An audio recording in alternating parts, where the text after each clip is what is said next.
इस मूवी की स्टार्ट में हमें जापान का शहर दिखाया जाता है, जहां पर बिल्डिंग की रूफ पर कुछ लोग बैठकर गैम्बलिंग कर रहे थे। उनमें से एक शख्स का नाम बाकू होता है। बाकू बहुत ही ज्यादा इंटेलिजेंट था।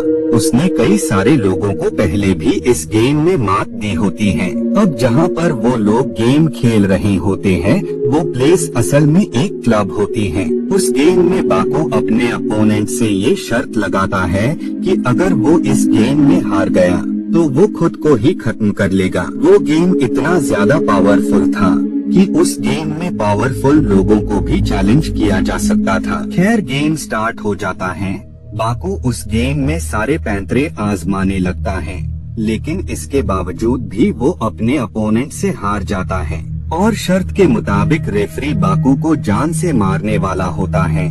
लेकिन इससे पहले कि रेफरी उसे मारता, उससे पहले ही वहाँ पर बैठा वो पावरफुल आदमी उसे ऐसा करने से रोक देता है और वो बाकू से कहता है कि तुम हमेशा के लिए ये शहर छोड़कर चले जाओगे और साथ ही तुम्हारी पास जो आईडी है यानी मेंबरशिप है, उसे भी तुमसे छीन लिया गया है ताकि तुम कभी भी दोबारा गेम में पार्टिसिपेट न कर सको। सीन यहीं पर कट जाता है और अब हमें 3 साल बाद का टाइम दिखाया जाता है। हम बाकू को देखते हैं जो कि लोकल लोगों के साथ गैम्बलिंग कर रहा होता है। वहाँ पर मौजूद वो शख्स हर पर्सन को हराकर वो गेम जीतता चला जा रहा था। ये देखकर बाकू उस गेम में हिस्सा लेता है और जब वो शख्स उसे भी हराने वाला होता है तो उसी पल बाकू उस क्यूब की असल सच्चाई सबको बता देता है कि कैसे ये इतने टाइम से आप लोगों के साथ चीट कर रहा था और साथ ही इसने आपके सारे पैसे भी हड़प लिए हैं। ये देखकर लोगों को काफी गुस्सा आता है और वो उस शख्स को पीटने लगते हैं। नाइट में हम बाकू को देखते हैं जो कि अपने दोस्त के साथ डिनर कर रहा होता है। बाकू का फ्रेंड उसे बताता है कि मुझे पता है कि तुम अभी भी काकीरो क्लब के लीडर को हराना चाहते हो। मेरे पास उस शख्स की इंफॉर्मेशन है जो कि तुम्हारी ही तरह काकीरो क्लब के लीडर को हराना चाहता है। वो उसे बताता है कि वो शख्स काफी टाइम पहले साइंटिस्ट था।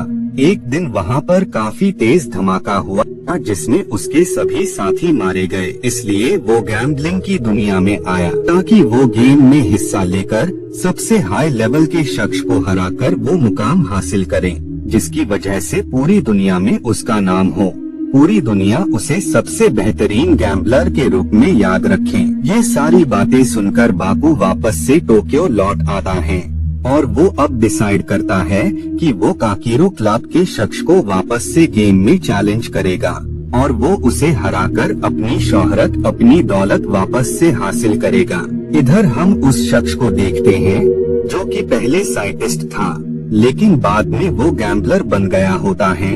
वो शख्स गैम्बलिंग कर रहा था और बाद में वो अपने अपोनेंट को हरा देता है। इस बात से सामने वाले शख्स को काफी गुस्सा आता है और वो अपने लोगों से उन्हें मारने का कहते हैं। ये देखकर रेफरी उस शख्स के लोगों पर अटैक कर देता है और बाद में वो उस आदमी को भी मार देता है। इधर हम बाकू को देखते हैं जो कि जापान में आ गया होता है। वहाँ पर उसकी नजर एक लड़के पर पड़ती है जिसे कुछ लोग मार रहे होते हैं क्योंकि उसने उनका पैसा वापस नहीं किया होता है। बाद में उनके वहाँ से जाने के बाद बाकू को पता लगता है कि वो तो नेक दिल का बंदा है। उसके दोस्तों की वजह से उस बेचारे लड़के पर काफी ज्यादा डेब्ट हो गया है, इसीलिए बाकू उसकी हेल्प करने का डिसाइड करता है। इसीलिए नाइट में बाकू उस बच्चे के साथ क्लब में जाता है और वहाँ वो उस गेम में चैलेंज करता है। बाद में जब वो गेम स्टार्ट होता है तो बाकू अपनी इंटेलिजेंस के चलते काफी थोड़े वक्त में काफी सारा पैसा जीत जाता है। ये देखकर वहाँ पर मौजूद सारे लोग काफी ज्यादा हैरान हो जाते हैं क्योंकि इतने कम टाइम में इतना सारा पैसा जीतने वाले लोग काफी कम ही होते हैं। खैर, बाद में बाकू क्लब में जीते हुए सारे पैसे उस लड़के को दे देता है ताकि वो बच्चा उस पैसे से अपने सारे कर्जे यानी डेब्ट को खत्म कर सके। बाद में बाकू उसे सारे पैसे देकर वहाँ से निकल जाता है। इधर वो लड़का अपने सारे डेब्ट्स को खत्म कर देता है और बचे हुए पैसे से वो लाइफ में एंजॉय करने लगता है। लेकिन वो भी अब इन सब चीजों से बोर हो गया था, इसीलिए वो वापस बाकू की टीम में शामिल होने का डिसाइड करता है। इधर बाकू उस शख्स के पास पहुंच गया होता है जो कि पहले साइंटिस्ट था। बाकू उसे गेम में चैलेंज करता है, लेकिन अब क्योंकि वो काकीरो क्लब का मेंबर नहीं था, इसी वजह से वो शख्स उसके साथ गेम को खेलने के लिए इनकार कर देता है। इस बात से बाकू काफी ज्यादा परेशान हो जाता है। ये देखकर वहाँ पर मौजूद वो शख्स उसे बताती हैं कि अगर तुम वापस से काकीरो ग्रुप को ज्वाइन करना चाहते हो तो तुम्हें उस शख्स के कार्ड की जरूरत होगी जो कि अपनी मर्जी से तुम्हें काकीरो ग्रुप का कार्ड देने के लिए रेडी हो। बाद में बाकू वहाँ से निकल जाता है और वे में उसे वही लड़का नजर आता है जिसकी बाकू ने पैसे देकर उसकी हेल्प की होती है। वो बच्चा फिर से बाकू की टीम में शामिल होने का कहता है और काफी बार रिक्वेस्ट करने पर बाकू उसे शामिल कर लेता है। जिसके बाद ये दोनों उसी ओल्ड शख्स के पास आ जाते हैं जिसके पास काकीरो ग्रुप का कार्ड था। वो शख्स उन दोनों को बताता है कि अगर तुमने मेरे एनिमल्स को टाइम खत्म होने से पहले ही फाइंड कर लिया तो मैं तुम्हें काफी सारे पैसे दूंगा। ये सुनकर बाकू उससे कहता है कि हमें पैसे नहीं बल्कि काकीरो ग्रुप का कार्ड चाहिए। उनकी इस बात पर भी वो ओल्ड शख्स एग्री हो जाता है। जिसके बाद गेम स्टार्ट हो जाता है। ये दोनों फॉरेस्ट में उनके एनिमल्स की सर्च कर रहे थे। उसी दरमियान ही फॉरेस्ट में मौजूद उस ओल्ड शख्स के लोग उन पर गन से अटैक कर देते हैं और यहाँ हमें पता लगता है कि एनिमल को फाइंड करने का मतलब उसके लोगों को ढूंढना था। खैर बाकू अपनी इंटेलिजेंस के चलते फॉरेस्ट में उस बूढ़े शख्स के छिपे एक आदमी को पकड़ लेता है। बाद में वो आगे जाते हैं जहाँ पर उन्हें पता लगता है कि उन्होंने उनके लिए ट्रैप बिछाया है, जिस वजह से बाकू उस ट्रैप में उन्हें ही फंसा देता है और ऐसा ही करते हुए वो वहाँ पर मौजूद सारे ही आदमियों को एक एक करके फाइंड कर लेता है।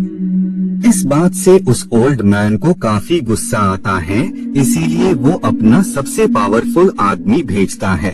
उस आदमी ने अपने चेहरे पर काफी अजीब तरीके से नकाब लगाए होता है। वो शख्स उन दोनों पर अटैक कर देता है, जिस वजह से उन लोगों के दरमियान फाइट स्टार्ट हो जाती है। लेकिन वो शख्स उनसे काफी ज्यादा पावरफुल था, जिस वजह से वो लोग यहाँ हारते हुए नजर आ रहे थे। इसीलिए वो पास के एक प्लेस पर चले जाते हैं जहाँ पर उन्हें काफी सारी मेडिसिन्स दिखाई देती हैं। बाद में वो दोनों उन मेडिसिन्स की हेल्प से उस शख्स को भी पकड़ लेते हैं और बाद में उसे हरा देते हैं। जिसके बाद वो उस ओल्ड शख्स से उस कार्ड को हासिल कर लेते हैं और यहाँ हमें पता लगता है कि काकीरो ग्रुप का नया मेंबर असल में वो बच्चा है, क्योंकि उन लोगों ने हमेशा के लिए बाकू को ग्रुप से बाहर कर दिया था। खैर बाद में बाकू उस शख्स का मास्क उसके फेस से हटाता है और बाद में वो उसे भी टीम में शामिल कर लेता है। बाद में ये सब उस प्लेस पर जाते हैं जहाँ पर वो शख्स भी आया होता है और वो अब दोबारा से उसे चैलेंज करता है। शर्त ये लगती है कि जो भी शख्स हारेगा उसकी टीम के सब लोग मारे जाएंगे। जिसके बाद ही गेम स्टार्ट हो जाता है।